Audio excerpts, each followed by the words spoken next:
Assalamualaikum warahmatullahi wabarakatuh. Perkenalkan, nama saya Aida Sirani Jamal dari kelas 11 Al-Biruni nomor 8. Di video kali ini saya akan mempresentasikan jawaban uji kompetensi bab 2. Pertanyaan yang pertama, apa yang dimaksud dengan demokrasi? Demokrasi adalah bentuk pemerintahan di mana semua warga negaranya memiliki hak setara dalam pengambilan keputusan yang dapat mengubah hidup mereka.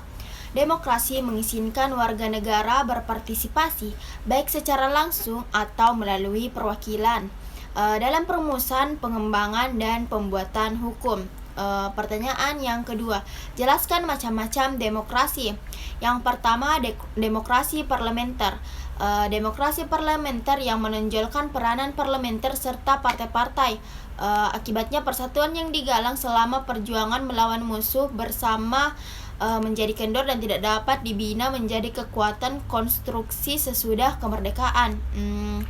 Yang kedua, demokrasi terpemimpin. Macam-macam demokrasi di Indonesia berikutnya adalah demokrasi terpemimpin. Demokrasi terpemimpin ini telah menyimpan dari demokrasi konstitusional dan lebih menampilkan beberapa aspek dari demokrasi rakyat.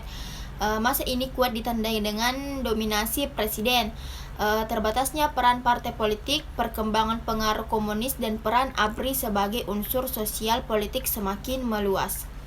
Pertanyaan yang ketiga, demokrasi Pancasila era Orde Baru. Demokrasi Pancasila merupakan demokrasi konstitusional yang menonjolkan sistem presidensial. Landasan formal periode ini adalah Pancasila, Undang-Undang 1945, dan TAP MPR dalam rangka meluruskan penyelewengan terhadap Undang-Undang 1945 yang terjadi pada demokrasi terpemimpin. Demokrasi Pancasila era reformasi 1999 sampai sekarang. Setelah Orde Baru berakhir, Indonesia mulai memasuki era reformasi di mana pemerintahan Habibie mulai menjalankan demokrasi dengan menyuburkan kembali alam demokrasi di Indonesia dengan jalan kebebasan pers dan kebebasan berbicara. Pertanyaan yang ketiga, jelaskan Sokoguru Demokrasi Nasional. Sokoguru Demokrasi Universal adalah suatu sistem demokrasi yang ditegakkan berdasarkan suatu dasar berpijak atau pilar ataupun tiang penyangga yang hidup kokoh yang mampu beradaptasi secara menyeluruh pada berbagai lapisan masyarakat dengan menembus batas atau sakat ruang dan waktu.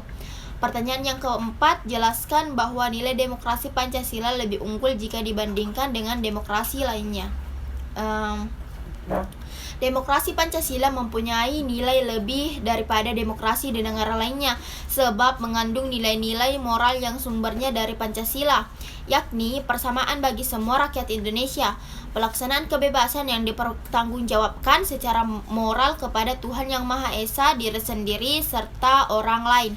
Pertanyaan yang kelima, buktikan bahwa negara Indonesia adalah negara demokratis baik secara normatif maupun empirik.